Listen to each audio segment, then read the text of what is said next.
Gina Jad Tales presents The Blind Billionaire, Love Story of Rave Anderson and Kiana.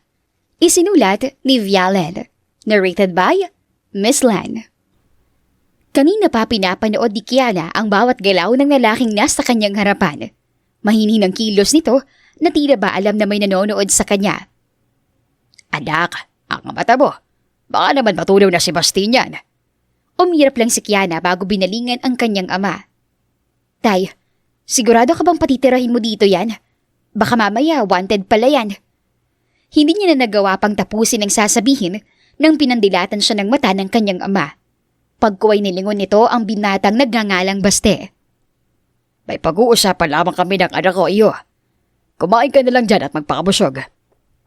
Wika nito sa binata. Bago siya hinigit papuntang kusina. Nang makalayo sa binata ay muli siyang binalingan ng ama. Nagbabanta ang mga tingin pero hindi siya nagpatalo. Tay naman, hindi ho natin kilala yung taong yan. Malay ko bang nagpapanggap lang siyang bulag para may maawa sa kanya. Alam ko na nag-iingat ka lang, Kiana. Pero ako na nagsasabi sa iyo. Unang kita ko pa lang kay Baste ay magana ang loob ko sa kanya.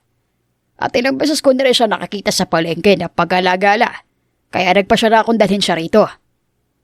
Hindi pa rin po ko sang-ayon sa gusto ninyo, Tay. Alam niyo naman po na dadalawa lang tayo dito sa bahay. At isa pa, malayo tayo sa mga kapitbahay.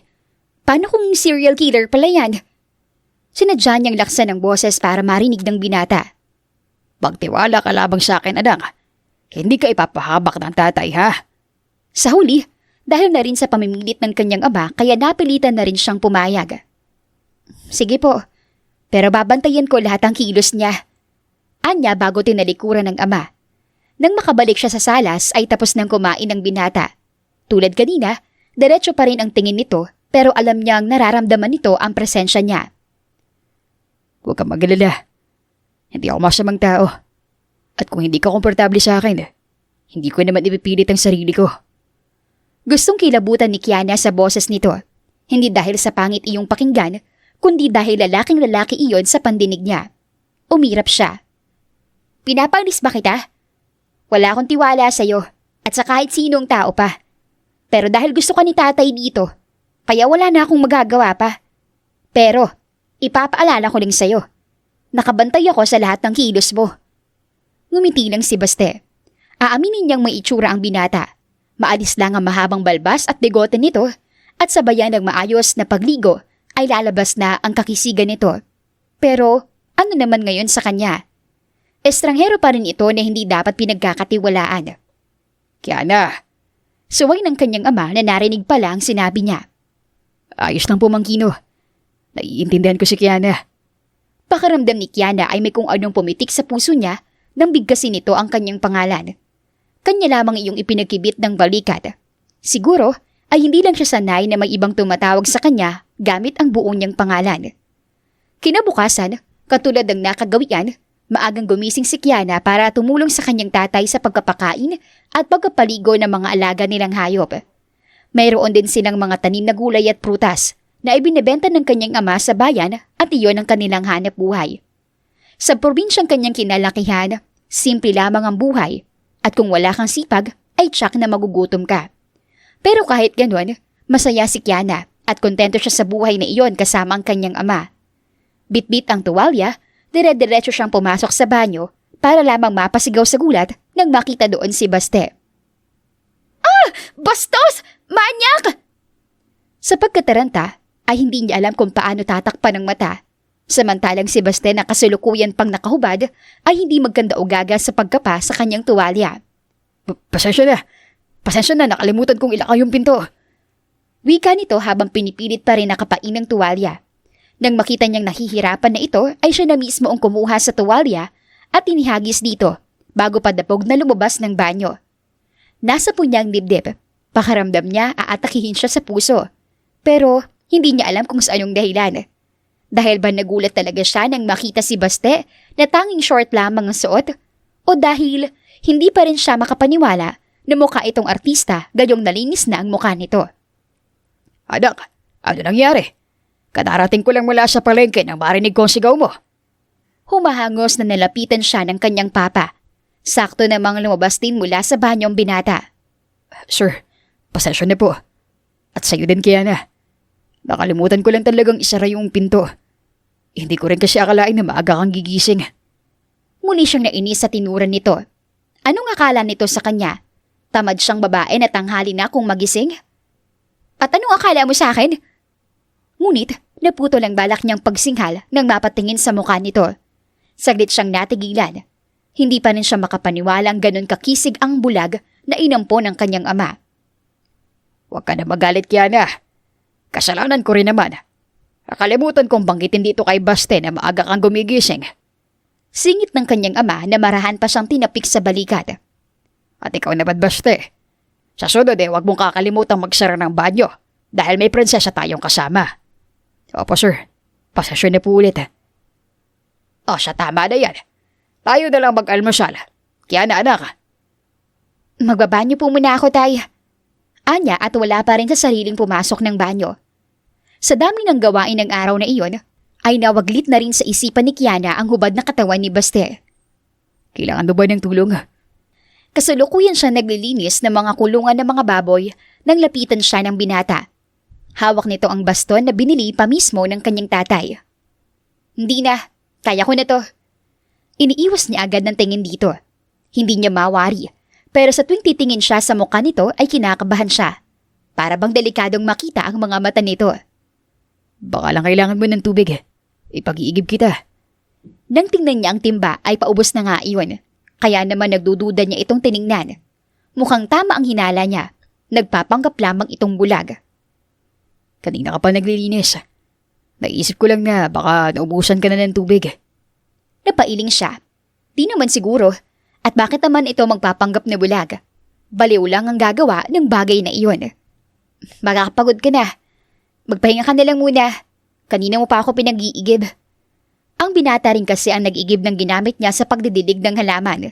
Napangiti ang binata. Ayos lang. Kung kaya ko nga lang maglinis sa mga kulungan ako nang gagawa. Pambayad man lang sa kabutihan niyo sa akin. Sige kung ganun. Ipag-igib mo ko ng maraming tubig. Pakipunuan na rin ang tub sa banyo. Masusunod. Masiglang wika nito bago siya tinalikuran. Naiilang na lang na tinanaw niya ito ng tingin. Hindi na siya masyadong nag-alala dahil kabisado naman ng binata ang pasikot-sikot sa kanila. Anak, dadalhin na namin ito mga gulay sa palengke. Maganda at maaga pa. May gusto ka bang ipabili? Kakatapos lang maligo ni Kiana nang marinig niya ang ama mula sa labas. Nang magtungo siya roon ay nakita niya ang mga dala nitong bagong pitas na gulay at ilang saging. Sa gilid nito ay nakatayo si Baste. Mga kailangan lang natin dito sa bahay, tay. Bukod doon wala na. Mag-iingat ho kayo. Wala ka bang gustong ipabiling pagkain? Wag na, tay. Busog pa po ko sa inalmusal natin kanina. O siya, kung gano'n mauuna na kami ni Baste. Sa kanito binalingan ang binata at ipinadala ang ilang supot ng gulay. Hinatid ni Kiana ng tingin ang mga ito. Nang mawala sa kanyang paningin ay saka lamang siya muling bumalik sa loob. Samantala, habang naglalakad patungo sa palengke si Baste, ay panay ang kwento sa kanya ni Mang Kino, ang ama ni Kiana. Napakabait ang anak ko ngayon. Nagpapasalamat talaga ako at lumaki siyang masipag at maunawain na bata. Hindi maiwasan ni Baste ang mapangiti. Kahit hindi ikwento sa kanya ng matanda, ay ramdam niya ang pagiging mabuting tao ni Kiana. Hindi rin sumama ang loob niya noong una niyang makaharap ang dalaga at sabihan siyang masamang tao. Sa halip ay naintindihan niya ito. Sa panahon nga naman ngayon ay wala nang dapat pagkatiwalaan. Kaya pagpasensyahan mo na siya kung minsan husugitan ka niya.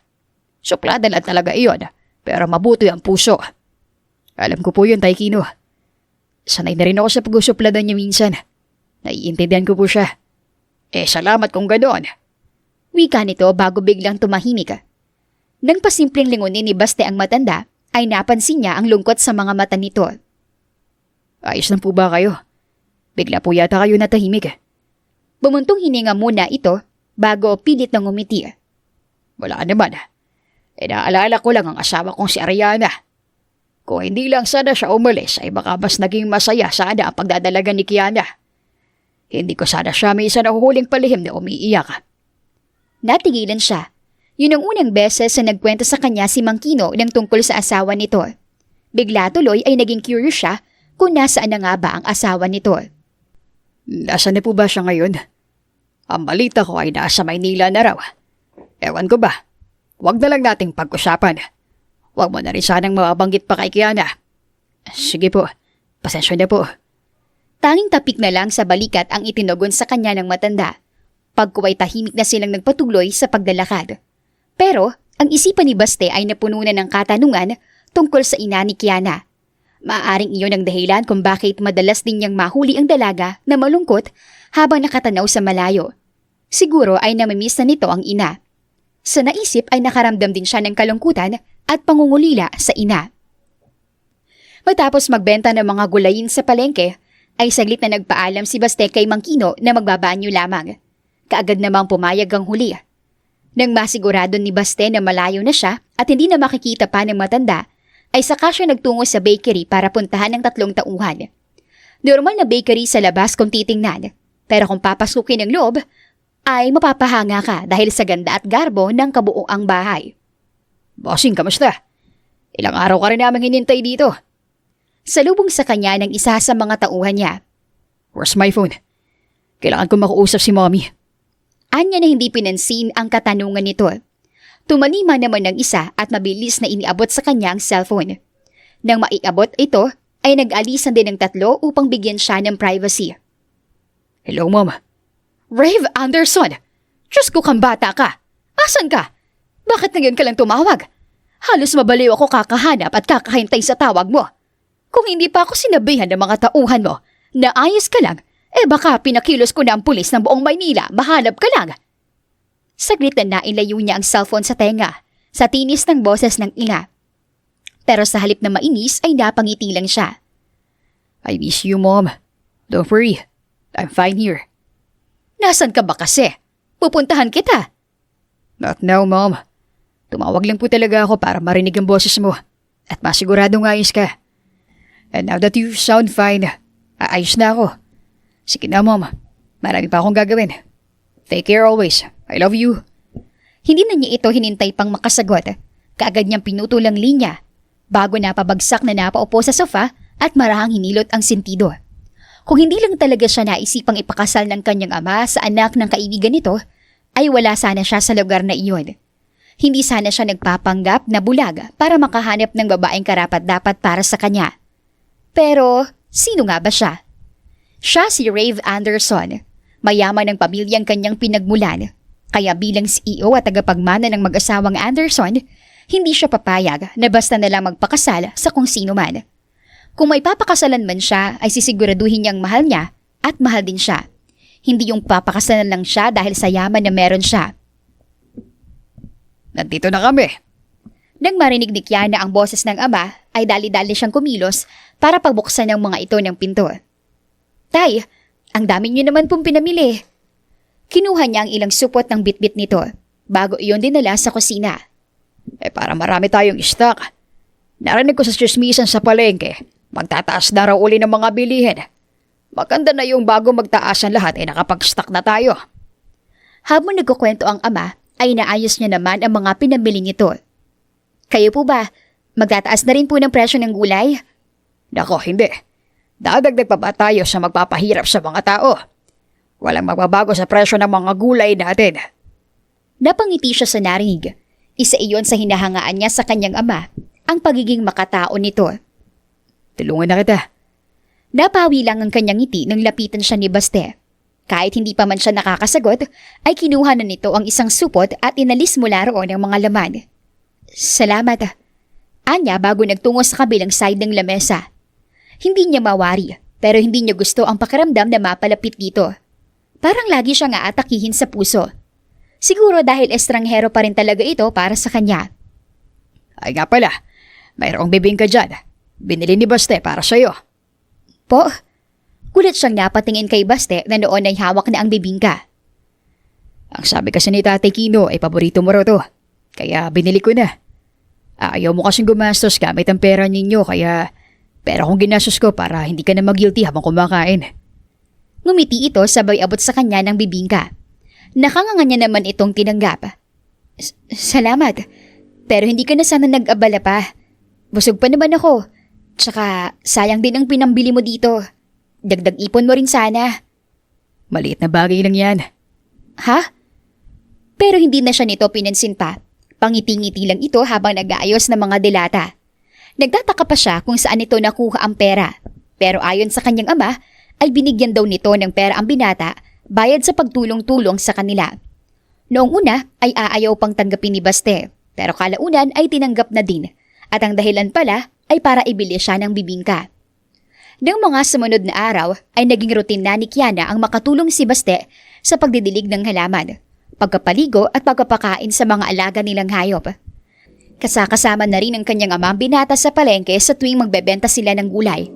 At sa tuwing uuwi ang mga ito ay hindi maaaring walang pasalubong na bibingka sa kanyang binata. Tuloy, kahit ayaw niya, ay nakasanayan na rin niya ang bagay na iyon.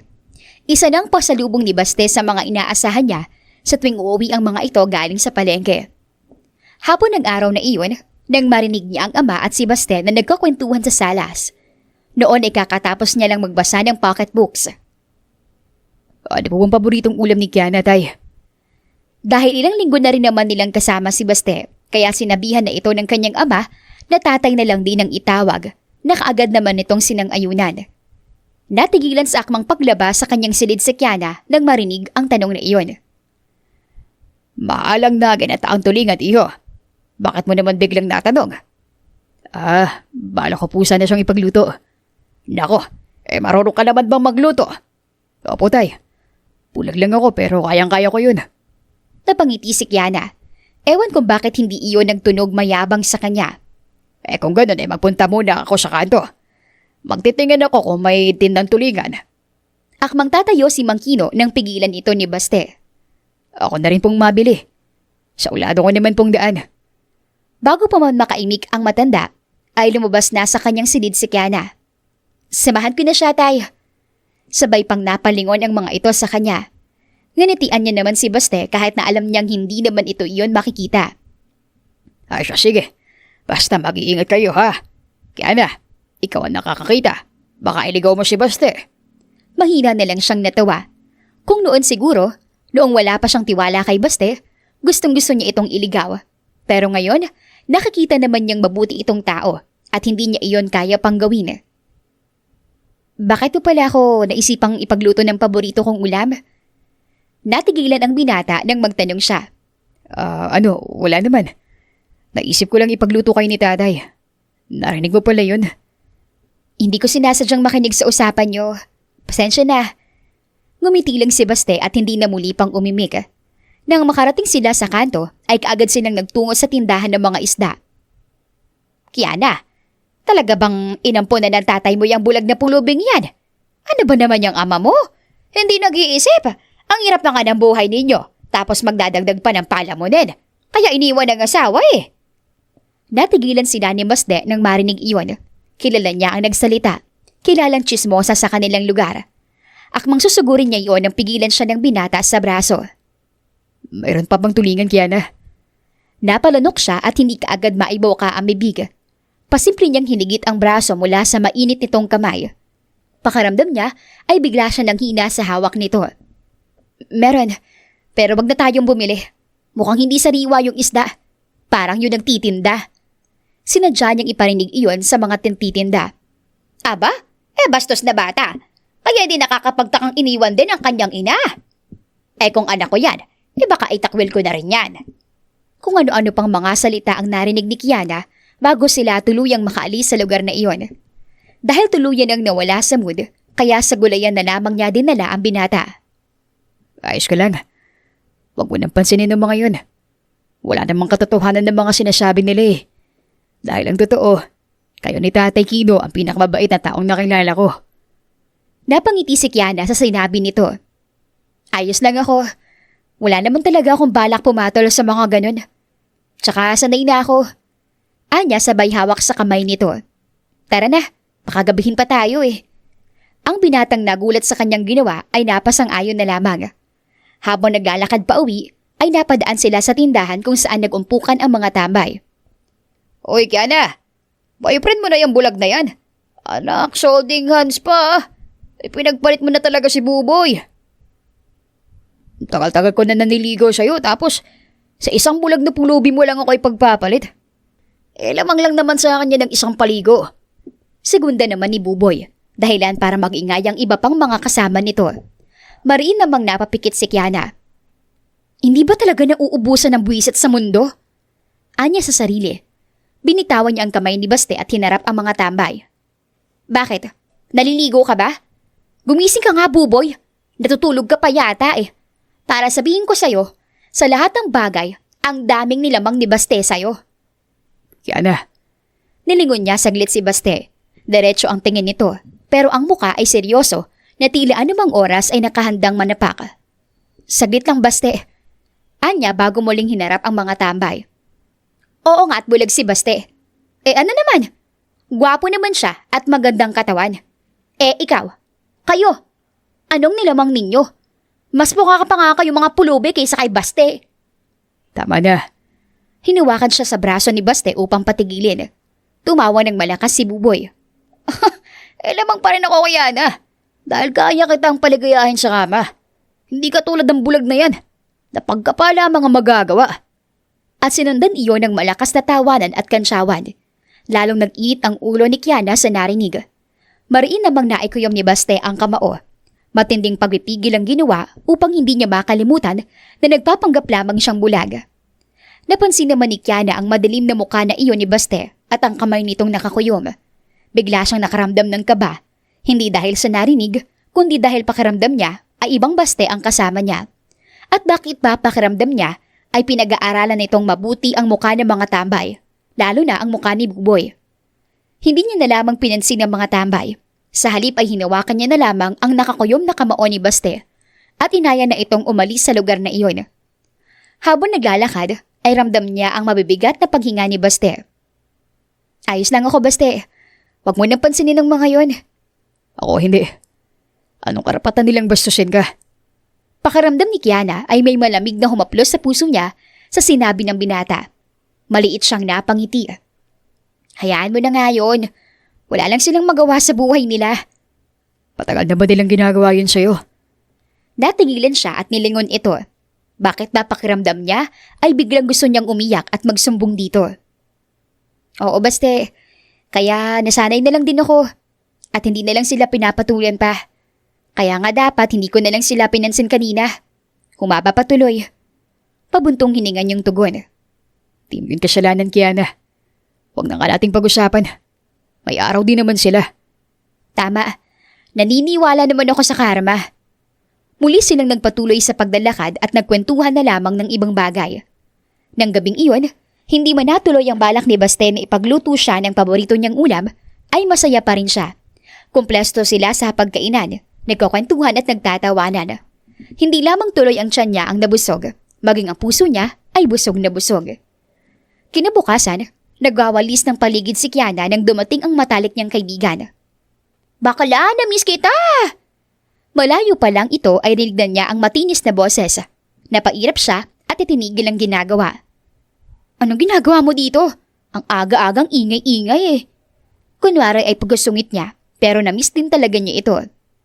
Sakit mo magsalita ah. Anyway, ang gwapo nga niya. Ha? Lumingon siya sa tinitingnan nito. Yummy pa! Mariin niya itong kinurot sa tangiliran nang mapagtantong si Baste ang tinutukoy nito. Ang binatang kasalukuyang nagdidilig ng mga halaman. Nakahubad din ito ng araw na iyon at ngayon lang niya iyon napansin. Palibasa, nakatutok siya sa paglilinis. Masakit ha? Bakit ba? Totoo naman na. Dinaig niya pa yung batak sa Jimmy. Yung totoo. Pulubi ba talaga siya? Bakit mas mukha pa siyang modelo at bagay maging asawa ko?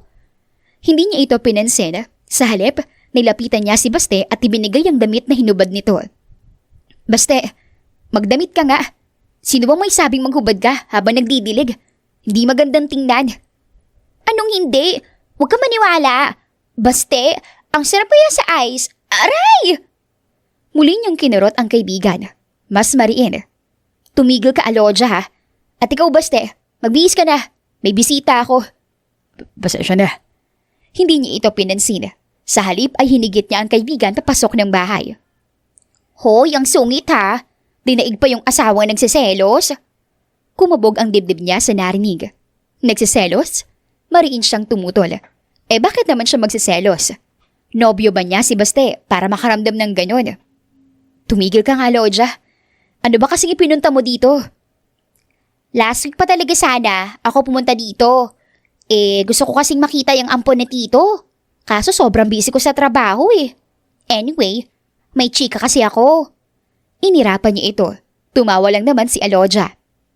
Good news, okay? Si Buboy kasi at yung tropa niya, napagtripan daw sa palengke kagabi. Grabe daw ang inabot. Lalo na si Buboy na nasa ospital pa rin hanggang ngayon. Hindi raw makilala at halos hindi rin makalakad dahil sa tinamo. Ayon sa chismis, parang may matinding galit daw ang gumawa. Binundol siya ng matinding kaba. Kahapon lamang nang bastusin siya ni Buboy. Tapos ngayon ay iyon ang marinig niyang balita. Biglang pumasok sa isip niya ang imahe ng galit na mukha ni Baste kahapon. Wala tuloy sa sariling napalingon siya sa binata. Mula roon ay kita niya ang binatang nakaupo sa labas at nilalaro ang alaga nilang aso. Sino raw may gawa? Nilingon niya si Alodja. Walang nakakaalam eh. Wala namang CCTV sa lugar kung saan sila nabugbog eh. Muli niyang nilingon si Baste. Pagkuway mariing napailing. Bakit ba bigla niyang naalala si Baste? Imposibleng ang binata ang gumawa noon. Bulag ito. At isa pa, mula pa kagabi ay hindi naman ito umaalis. At ito pa, sina Aling Lucy at lahat na nagtitinda dyan sa isda dyan sa kanto. Ayun, nag-iiyakan. Pinaalis daw kasi ng may-ari ng lupa at kahit kailan, hindi na raw pwede magtinda sa pwesto nila. Ha? Tuluyan na siya ng hina. Hindi pwedeng nagkataon lang ang lahat. Si Aling Lucy, ito ang nang-insulto sa kanila ni Baste kahapon. At si Buboy, ang nangbasto sa kanya. Parehong minalas sa loob lamang ng isang gabi. Pero hindi pwedeng si Baste ang pagbintangan niya. Dahil paano? Ang kanyang paghihinala sa binata ay mabilis ding naglaho nang makita ang ngiti nito. Mga ngiting puno ng kainosentehan at kabaitan. Hanggang sa nagpaalam na sa kanya si Alodja, ay laman pa rin ng isipan ni Kiana ang nangyari kina Buboy. May problema ka ba? Kanino ko pa napapansin ang pananahimik mo? Panay din ang pagbuntong hininga mo. Magkasama sila ni Baste ng hapong iyon sa burol. Naging rutina nila na mamasyal doon at tumambay. Tahimik kasi doon at sariwa ang hangin. Nakakatulong kay Kiana para saglit na makalimutan ang problemang pilit na itinatago sa kanyang ama. Tama nga sila. Malakas ang pakiramdam ng mga bulag. Mahina siyang tumawa. Inalalayan niya itong maupo sa Bermuda grass bago tumanaw sa malayo. Ayos lang ako. May bumabagabag lang sa akin. Pero hindi naman mahalaga. Pwede ko bang malaman? Nilingon niya ito. Sa tagal ng panahon na nakasama niya ito, mas lalo lang itong gumagwapo sa paningin niya. Si Buboy kasi. Nasa ospital daw. Napagtripan daw sa palengke. Tapos sina Aling Lucy, pinalayas daw sa tindahan nila at hindi na raw pwedeng magtinda kahit kailan. Malaking kawalan yun para sa kanila. Lihim na napangisi si Baste sa narinig. Hindi siya nagkamali. Mabilis talagang trumabaho ang mga tauhan niya. Bakit parang malungkot ka? Ang sama naman ng ugali nila sa'yo. Deserve nilang bagay na yun. Ramdam ang galit sa boses ni Baste. Umiling naman ang dalaga. Kahit naman ganun sila, hindi ko naman hiniling na mangyari sa kanilang mga bagay na yun. At masama, Baste, ang humiling ng masama sa kapwa. Dahil kapag ginawa mong bagay na yun, wala ka na rin pinagkaiba sa kanila. Sa narinig ay lalong lumalim ang paghanga ni Baste sa dalaga. Masyado ka lang mabait, Kiana. Tsaka wag mo na silang isipin. Kung nangyari man yun, labas ka na dun. Siguro nga, karma nang gumanti sa kanila sa ginawa nilang pang-iinsulto sa'yo. Tumayo si Baste at tinungo ang mga nakatanim na rosas. Nangapa siya bago napangiti ng mahawakan ng isang rosas. Pinitas niya iyon bago binalikan si Kiana. Nakasunod lamang ng tingin sa kanya ang dalaga. Para sa'yo. Huwag ka na mag-isip ng kung ano-ano. Hindi ako sanay na nalulungkot ka. Ramdam ni Kiana ang mabilis na paggabog ng dibdib habang tinatanggap ang rosas. Yun ang unang beses na nakatanggap siya ng bulaklak at hindi niya akalaing napakasarapan na noon sa pakiramdam. Salamat. Anya bago ito naiiyak na niyakap. Sa una ay nagulat pa ang binata sa ginawa niya. Pero kalaunan ay gumanti na rin ng yakap sa kanya. Bigla namang nahimasmasan si Kiana nang maramdaman ang mainit nitong mga braso sa kanyang likod. Nahihiyang lumayo siya dito. Pasensya na, masyado lang ako nagalak. Ito kasi yung unang beses na nakatanggap ako ng bulaklak eh.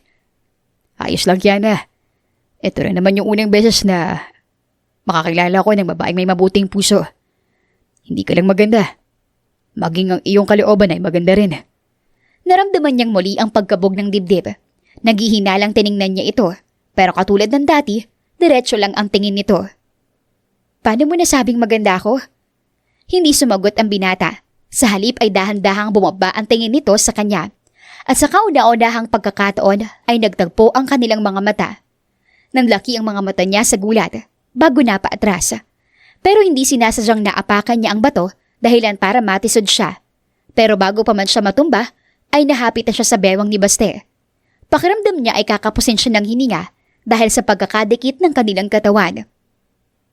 Baste, ang kanyang sasabihin ay ninaantala nang bumuhos ang ulan. Dahil sa lakas ay mabilis silang nabasa. Nawala na sa isip niya ang nangyari. Mabilis niyang hinigit sa kubo ang binata. Ayos ka lang ba, Kiana? Tumango siya kahit alam naman niyang hindi nito iyon nakakita. Teka, anong ginagawa mo? Bakit ka naguhubad? Nataranta siya nang makita ang ginagawa nito. Mahina namang natawa si Baste. Baka lang kasi nilalamig ka. Ipapasuot ko muna sa iyong damit ko. Nakahinga siya nang marinig iyon, pero namumula pa rin ang muka. Ayos lang ako, Baste. Tsaka parehas lang tayong basa. At isa pa, sigurado namang susunduin din tayo dito ni tatay. Hindi nga nagkamali si Kiana. Minuto lang ang lumipas ay dumating din si Mang Kino. May dalang 2 payong, kaya kaagad din silang nakauwi. Lunes ng umaga, mag-isang nagtungo sa palengke si Mang Kino kaya naiwan sa bahay si Kiana at Baste para maglinis at magpakain ng mga hayop. Saktong pinapaliguan ni Kiana ang mga alagang baboy nang dumating ang kanyang ina. Humahalimuyak ang pabango, mataas ang takong, at nagmukhang yayamanin sa kanyang paningin. Maglilinis ka na lang ba ng mabahong kulungan ng mga baboy habang buhay, Kiana? Yan ba talagang gusto mo? Natigil ni Kiana ang ginagawa nang marinig ang maarteng boses na iyon. Nang tingnan niya ay halos hindi niya makilala ang sariling ina. Malayo na ito sa kinalakihan niyang ina noon. Ano pong ginagawa niyo dito, ma? Walang ganang tanong niya. Nagpapasalamat siyang wala ang kanyang ama. Siguradong kukutsain lang nito ang tatay niya na para bang hindi nito minahal. Nandito ako para sunduin ka. Sumama ka na sa akin. Umalis ka na sa mahirap at abahong lugar na ito. At saan niyo po ako dadalhin? Sa mundo mo? Na pera lang ang mahalaga? Kiana! Pagak siya natawa. Umalis na lang ho kayo, ma. Wala po kayong mapapala sa akin. Hindi ako sasama. Dito lang ako kay tatay. Ayoko sa malungkot niyong mundo. Iimik pa lang ang mama niya nang sumulpot si Baste. Suot nito ang kupas na sando ng kanyang ama. Badungis pa dahil kakatapos lamang magtanim ng mga gulay. Sa isang kamay ay hawak ang tungkod. Kiana, ano nangyayari? Sabay silang napalingon dito. At sino yan? Bakas ang panadiri sa boses ng ina.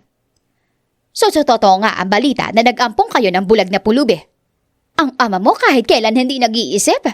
Mabuti na lang talaga't iniwan ko na. Umalis ka na, ma. At hindi na pupulubi si Baste. Dito na siya sa amin nakatira. At wala na ho kayong pakailam doon. Nilapitan niya si Baste bago hinawakan ang kamay nito. Hindi niya alam kung kailan siya nagumpisang masaktan kapag may nangiinsulto rito. Tumaas ang kilay ng ginang nang makita ang magkahawak nilang kamay. Babalik ako dito, Kiana.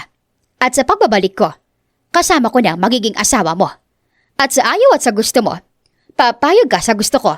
Dahil kung hindi, mawawala ang lupa at bahay na ito sa tatay mo. Yun lang at padabog itong umalis. Salamat. Anya bago ininom ang tubig na iniabot ni Baste. Kamusta ang pakiramdam mo? Umupo ito sa kanyang tabi.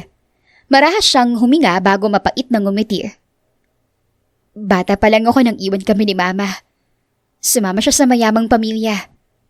Ilang taon din kaming walang balita sa kanya tapos isang araw, bigla na lang siyang sumulpot na para bang wala siyang ginawang kasalanan.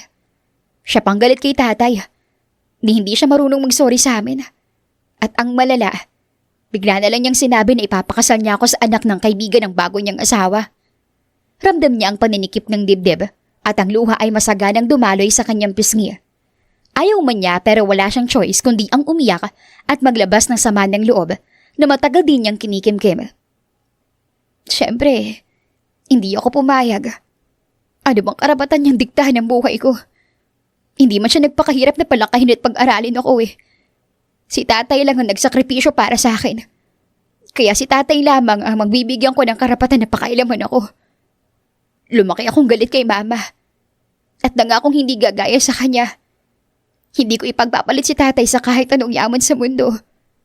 Si Baste ay tahimik lamang na nakikinig habang hinahagod ang likod ni Kiana. Bigla ay gusto niyang pagalitan ng sarili. Kung bakit naman kasi walang panyo sa bulsa niya para punasan ng luha ng dalaga. Ayoko magpakasal sa lalaking sinasabi niya.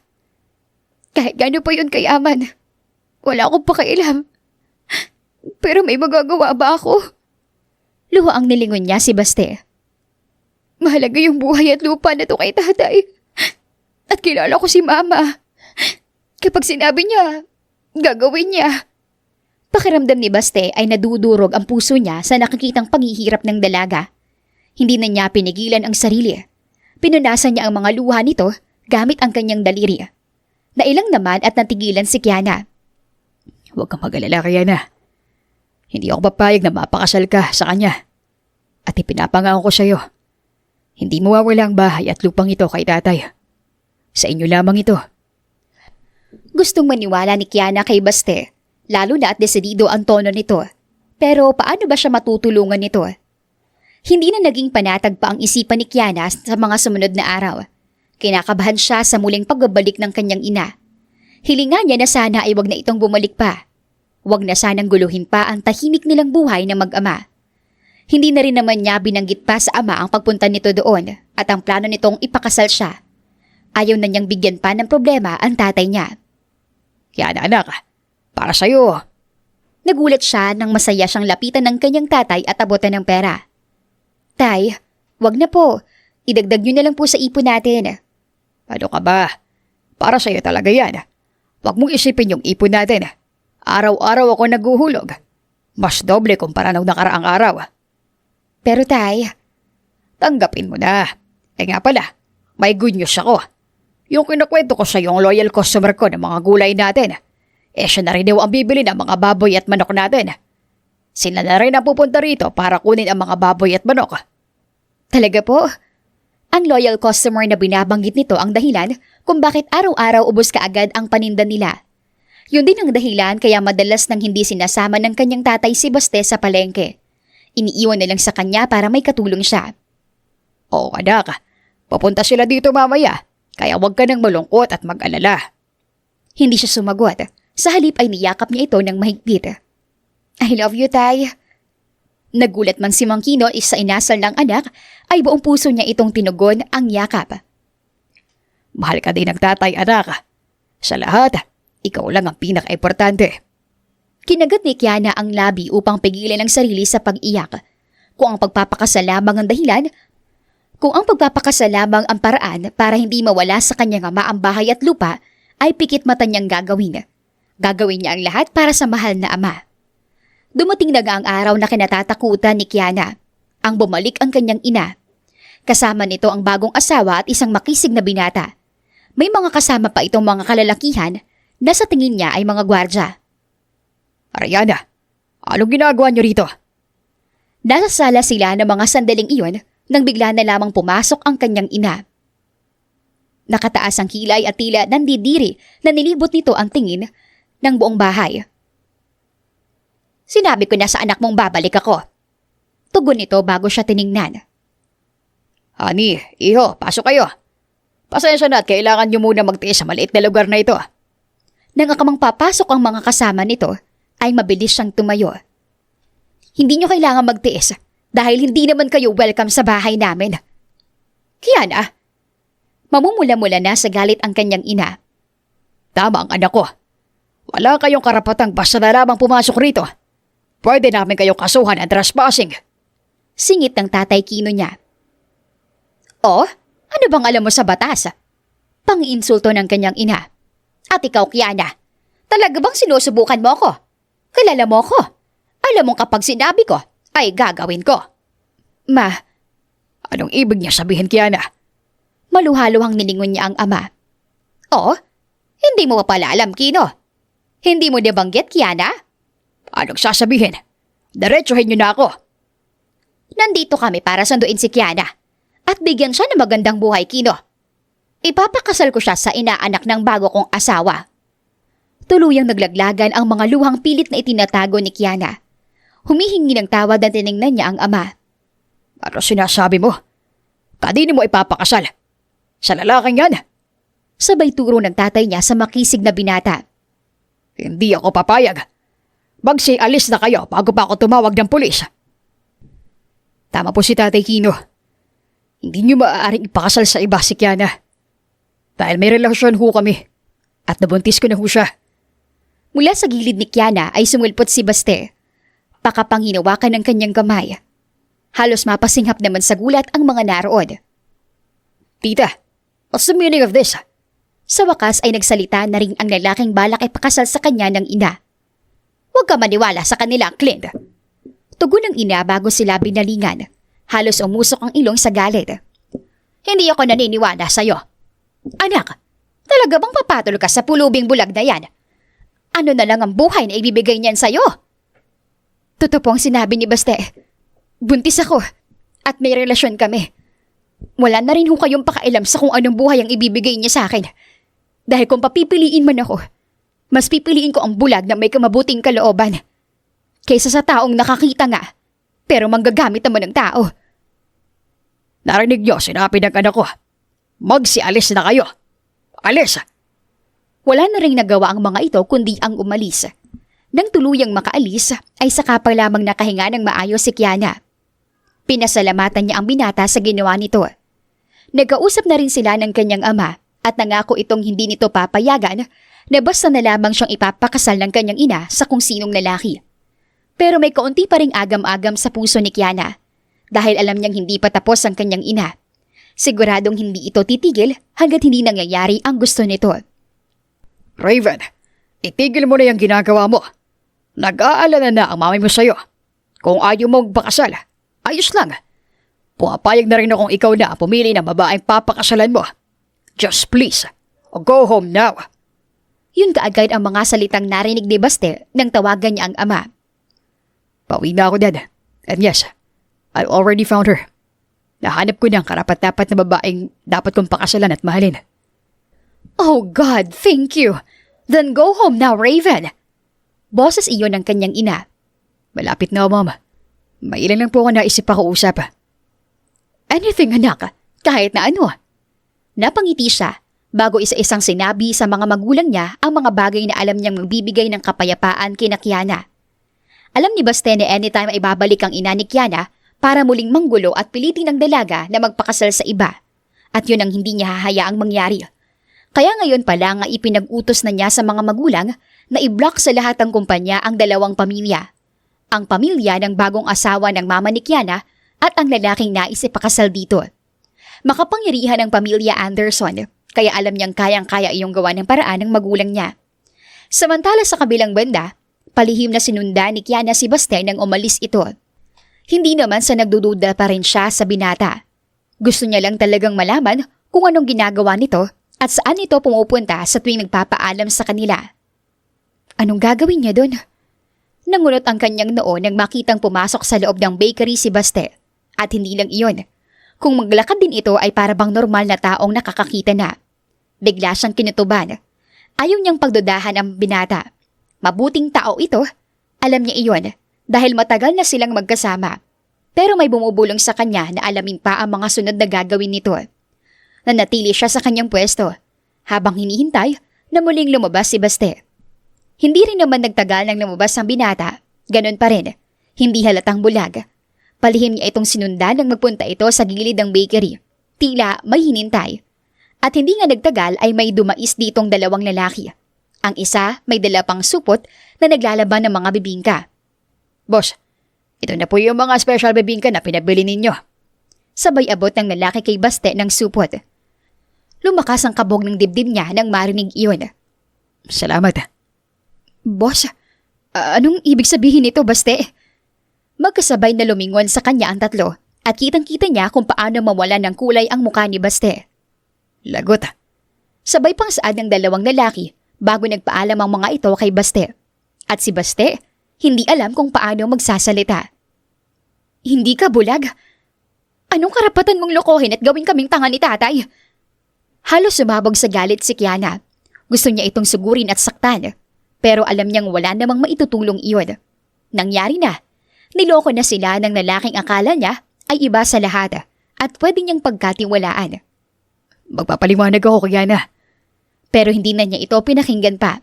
Sa halip ay nagmarcha siya palayo at palihim na pinunasan ang mukhang puno ng luha. Dahil kung kailan naman naamin niya na sa sarili na umiibig siya sa binata, saka naman niya nalaman ang panloloko nito. Walang kasing sakit iyon. Hindi sumuko si Baste. Sinundan niya si Kiana. Hindi niya alintana ang nagtatangkang tingin ng mga taong nadadaanan nila. Dahil paano bang hindi magtataka? Ang dating bulag na nilalait nila, ngayon ay biglang nakakita. Nang makabalik sa bahay, akmang sasarhan ni Kiana ang pinto nang pigilan iyon ni Baste. Kiana, please. Listen to me.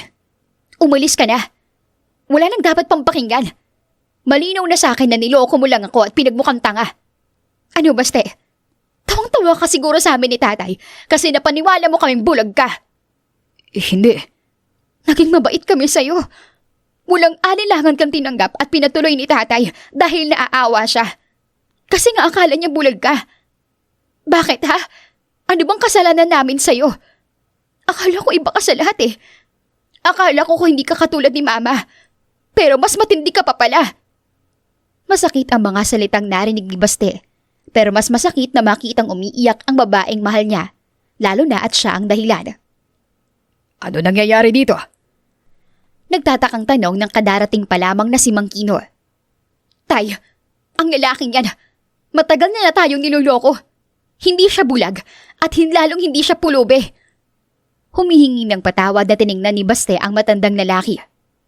Patawarin niyo po ako, Tay Kino. Wala nang iba pang nais na sabihin sa Baste kundi ang salitang patawad. Dahil nagkamali naman talaga siya at ang mga taong tumanggap sa kanya ay niloko lang niya. Pero tiningnan lang siya nito at ang ekspresyon ay tila hindi man lang nagulat. Bakit tay? Hindi po ba kayo galit sa kanya? Palayasin niyo na po siya. Patawarin mo ko, anak. Pero matagal ko nang alam. Parehong nagulat na tiningnan nila ang matanda. Tay, kulang na lang ay mapapadyak sa inis si Kiana. Nang wala siyang makuhang sagot ay padabog niyang iniwan ang dalawa. Balak pang sundan ni Baste ang dalaga nang pigilan ito ni Mang Kino. Ngayon, magpaliwanag ka, Baste. Matagal kong hinintay ang araw na ito. Mariing napalunok si Baste nang makita kung gaano kaseryoso ang matanda. Pero kahit ganun, ay nagawa niya itong tingnan ng diretso sa mga mata habang nagpapaliwanag.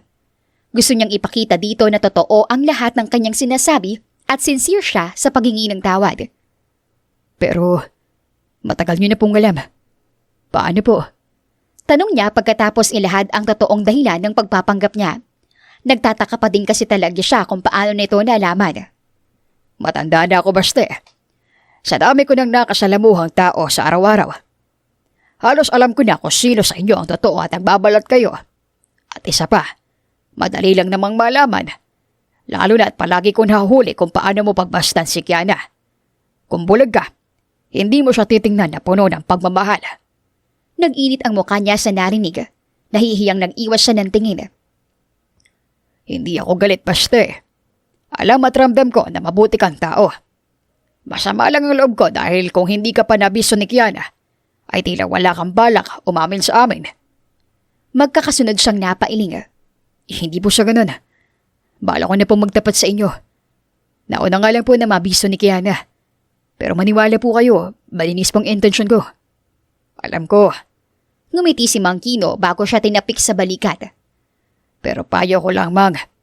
Hayaan na muna si Kiana. Kailangan niya ng-oras. Mapapatawad ka rin niya. Alam ko iyon. Dahil bukod sa anak ko siya, ay madali rin talagang lumambot ang puso niya. At ang puso na tao natutong magmahal. Salamat po, Tay. Kahit paano ay nabawasan ang bigat sa dibdib ni Baste. Ipinangako na lang din niya sa sarili na gagawin ng lahat, mapatawad lang siya ni Kiana. Halos manlamig si Kiana nang malaman ang totoong pagkatao ni Baste, ng lalaking ilang buwan din nilang nakasama sa iisang bubong. Raven Anderson, CEO ng malaking kumpanya at isa sa pinakamayaman ng kanilang lugar. Paano niya nagawang magpanggap na pulubi at bulag? Ganun ba talagang mayayaman? Mahilig sa thrill? Nailamos niya ang mga palad sa muka bago tumayo at nagtungo sa bintana, na sana pala ay hindi na lang niya ginawa. Nakita na naman kasi niya si Baste na nasa labas at naghihintay sa kanya. Ilang araw na rin mula nang malaman niya ang pagpapanggap nito at ilang araw na rin itong nanunuyo sa kanya. Pero hindi niya ito pinansin. Sa halip ay inisip na lang niya na isa lang itong hangin.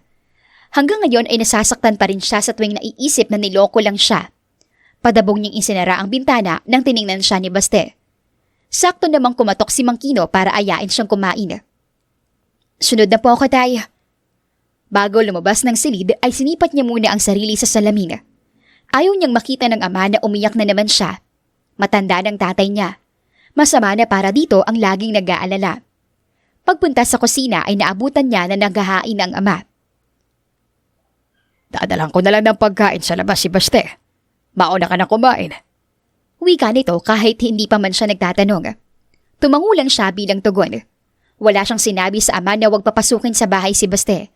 Dahil para sa kanya, kahit niloko siya nito ay welcome pa rin naman doon ang binata. Lalo na at sa tatay niya naman ang bahay na iyon.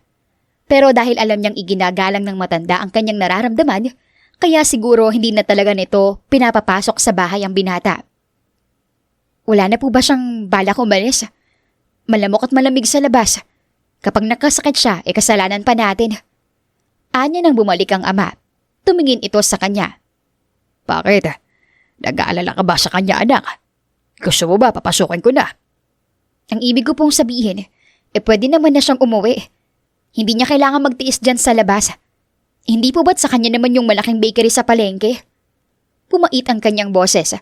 Ngayon ay malinaw na sa kanya kung bakit bukod sa bibingka, ay palagi din itong may pasalubong na tinapay sa tuwing manggagaling ito sa palengke. At kung bakit kada umaga ay dinarayo na sila na naglalako ng pandesal na dati naman, noong wala pa sa kanila si Baste ay hindi naman sila dinadayo na magpapandesal dahil nga nasa dulo pa ang kanilang bahay. Pero simula nang dumating si Baste sa kanila, araw-araw na silang napupuntahan ng magpapandesal.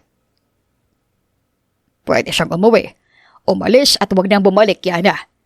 Dahil sino ba naman tayo para pag-aksayahan niya ng mga oras, di ba? Pero hindi niya ginawa. Alam mo ba kung bakit? Dahil mahalaga tayo sa kanya. Ikaw, mahalaga ka sa kanya. Nagigilty lang po siya. Ganoon ba pagkakakilala mo sa kanya, Yana? Natigilan siya at hindi agad nakainig. Bumuntong hininga ang matanda bago siya matamang tiningnan. Alam mo ba kung bakit mabilis ko siyang napatawad? Hindi siya sumagot at nanatiling tahimik. Dahil nararamdaman ko, lahat ng ipinakita niya sa atin ay totoo. Marahil ay niloko niya tayo sa pamamagitan ng pagpapanggap na bulag. Pero bukod doon ay wala na. Nararamdaman ko rin kung gaano kakahalaga sa kanya. Kung paano kanya tingnan, kausapin at alagaan. Alam kong lahat ng iyon ay totoo. Tay, hindi kita pipiliting magpatawad agad siya, anak. Pero sana kung anong inuutos ng puso mo, pakinggan mo na, bago pa mahuli ang lahat. Hindi nakatulog ng gabing iyon si Kiana. Tumatakbo sa isip niya ang mga sinabi ng ama. Ama nga niya ito, kahit hindi niya maitatanggi dito na maging si Baste ay naging mahalaga na rin sa kanya. At kaya nga siya nasasaktan ng sobra ay dahil natutunan niya na ring mahalin ang binata. Sa kabila ng kaalaman na bulag ito, handa niya itong tanggapin at ipagmalaki sa mundo. Bumangon siya at nagpa siyang sumilip sa bintana at mula sa kanyang pwesto ay nakita niya si Baste. Nakaupo sa upuang kawayan, nakahalokip-kip habang natutulog. Tila may kung anong sumipa sa dibdib niya sa nakitang pwesto nito. Kaya naman, dala ang kumot ay lumabas siya at pinuntahan ito. Pinakatitigan niya ang natutulog na binata bago ito marahang kinumutan. Huwag kang mag-alala. Alam kong hindi rin magtatagal itong galit ko sa'yo. Anya sa sarili bago marahang inalikan sa pisngi ang binata. Bago pa man ito tuluyang magising ay nagmamadali na siyang pumalik sa loob. Kinabukasan, Nagising si Baste na balot ng kumot. Magkape ka na iyo. At ikaw ay umuwi na muna. Magpahinga ka sa inyo. Huwag mong bigyan ng sakit ang sarili mo. Baka lalo kang hindi patawarin ni Kiana. Wika ng kakalabas pa lamang na matanda. Salamat po, Tay. Anya nang tanggapin ang tasa. Pagkuwa'y muling napatingin sa kumot. Salamat nga po pala sa kumot. Ha? Hindi ako nagdala niyan sa'yo. Nagtataka namang wika ni Mang Kino. Nang marinig iyon ni Baste ay hindi niya mapigilang mapangiti. Siyempre, sino pa ba namang magbibigay sa kanya ng kumot? Nasaan po siya? Maaga na malengke. Tugon ng matanda kahit wala naman siyang binanggit. Po, Kaagad siyang tumayo. susundan ko po siya. Bigla ay gusto niyang pagalitan ng sarili kung bakit tinanghali na ng gising. Sana ay naabutan niya si Kiana. Sinubukan pa siyang pigilan ni Mang Kino pero buo na ang loob niyang sundan ang dalaga. Samantala, habang naglalakad si Kiana ay hindi niya maiwasang wag isipin ng ina. Noong huling tumawag kasi ito sa kanya ay umiiyak at humihinging ng tawad. Hindi na rin daw ito magpapakita pa sa kanila. Hindi niya alam kung anong nangyari, pero sa sinabi nito ay gumaan ang pakiramdam niya. At least ngayon ay panatag na siyang hindi na sinaguguluhin pa ng nanay niya. Dahil sa pag-iisip sa kanyang ina, hindi niya na malayan ang papalapit na sasakyan at huli na para makaiwas pa siya. Nang marinig niya ang sigawan sa paligid, ay ipinikit na lamang niya ang mga mata at tinanggap ang paparating na sasakyan. Pero hindi nangyari ang inaasahan niya. Sa halip ay tumilapon siya sa gilid ng kalsada at sa sobrang bilis ng pangyayari ay nalaman na lang niyang nakahiga na siya sa damuhan at ang mga tao ay nagtipon sa kalsada na tila may pinagkakaguluhan. Ano nangyari? Ang kanyang tanong ay kaagad ding nasagot nang mapatingin sa kalsada. At mula roon ay kitang-kita niya si Baste na duguan habang walang malay na nakahandusay. Baste! Kahit masakit ang katawan, ay mabilis siyang tumayo at dinaluhan ng binata. Baste! Gumising ka! Tinapik-tapik niya ang pisngi ng binata, subalit nanatili itong nakapikit. Hanggang sa dumating ang ambulansya at maisakay sila ay nanatiling walang malay si Baste. Sa kabilang banda, nakarating na sa mga tauhan ni Baste ang nangyari sa kanya. Kaya aga-agad ding tinawagan ng mga ito ang magulang ng binata na kaagad namang nagtungo sa ospital kung saan naroon ang binata. Nakaupo sa hallway ng ospital si Kiana. Hanggang ngayon ay hindi pa rin maproseso ng utak niya ang nangyari. Masyadong mabilis. Pero iisa lang ang alam niya. Iniligtas siya ni Baste. Hello, you must be Kiana, right? Nagtaas ng tingin si Kiana. Bumungad sa kanya ang may edad na babae pero mukhang yayamanin. Pinahid niya ang mukhang puno ng luha bago marahang tumango. Tumabi naman sa kanya ang ginag. Akong ina ni Raven, or should I say, Baste. Palagi kanyang nakukwento sa akin. At habang nga siya, napakaganda mo nga. Saglit siyang natigilan sa narinig. Hindi malaman kung ano ba ang dapat na gawin o sabihin. Nahalata ng ginang na tila naiilang pa si Kiana, kaya matamis itong ngumiti. Huwag kang mag-alala, Iha. Hindi ako galit. Hindi ko magagawang magalit sa taong nagturo sa anak ko kung paano magmahal at magtiwala.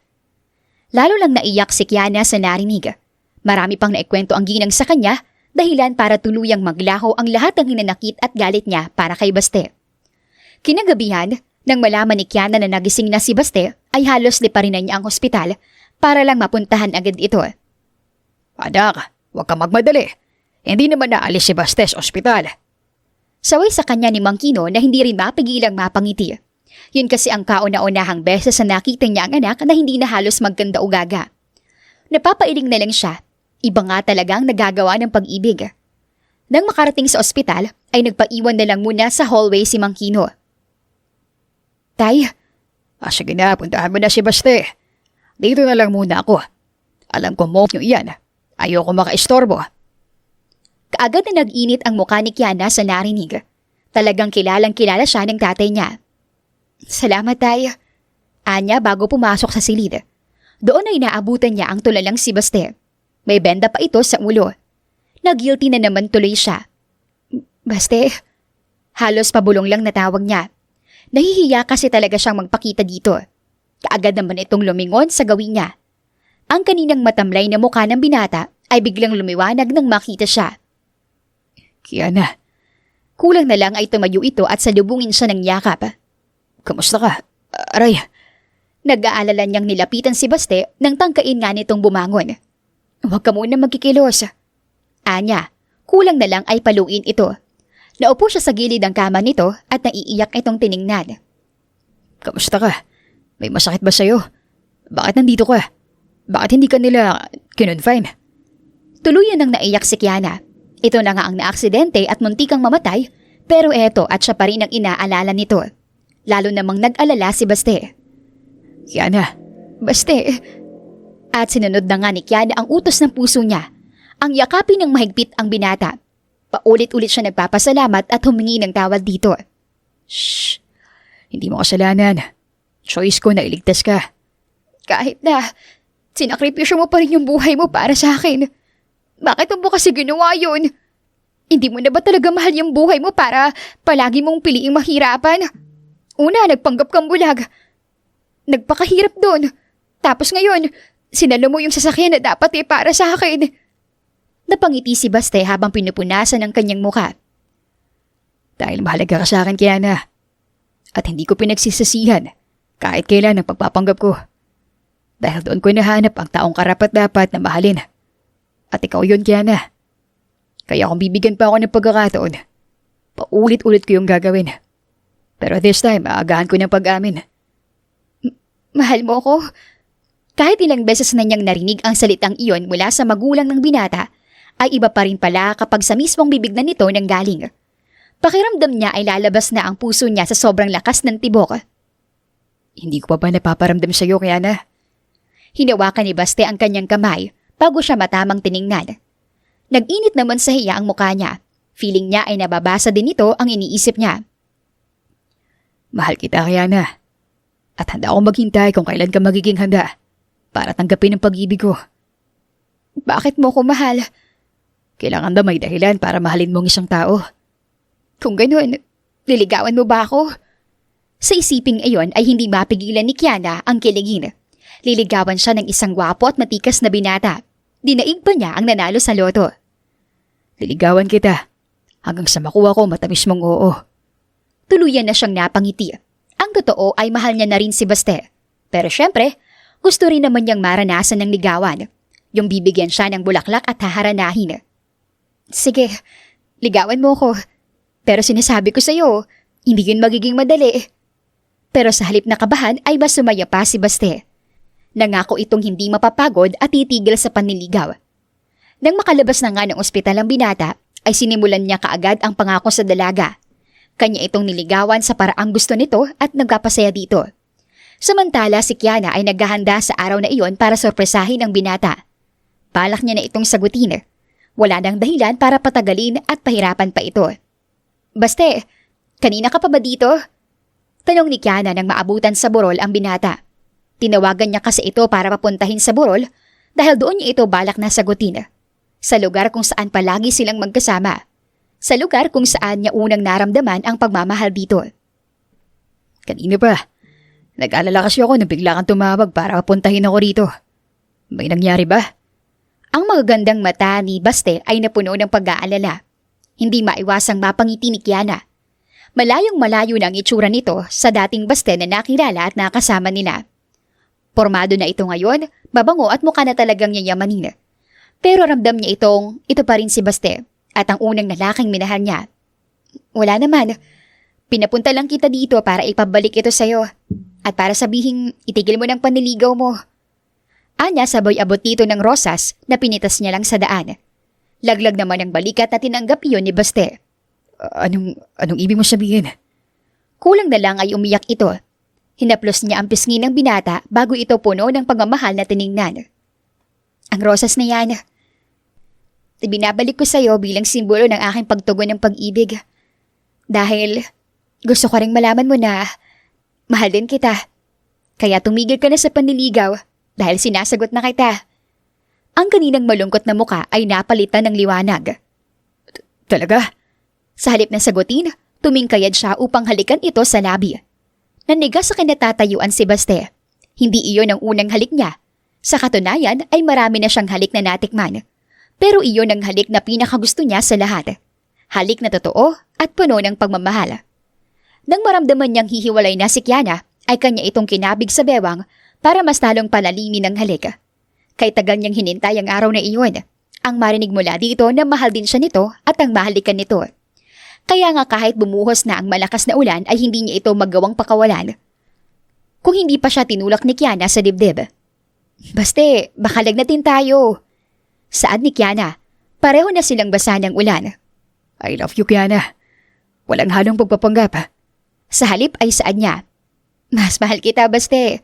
At handa akong damayan at samahan ka. Kahit bumuhos man ng malakas na ulan. Nang sabihin iyon ni Kiana, ay siyang buhos nga ng mas malakas na ulan. Sinabayan pa ng pagkulog at pagkidlat kaya sabay silang natawa. Hinapit siya muli ni Baste, niyakap at pagkuway buong pagmamahal na niyakap. Sa mga sandaling iyon, alam nila na wala nang kahit sino sa kanila ang nagpapanggap. Ang tunog ng ulan at ang tibok ng kanilang mga puso ang saksi kung gaano nila kamahal ang isa't isa. Wakas. Malayo ka man, mahal, lagi mo tandaan. Hindi magbabago, pag-ibig ko'y sa'yo lamang.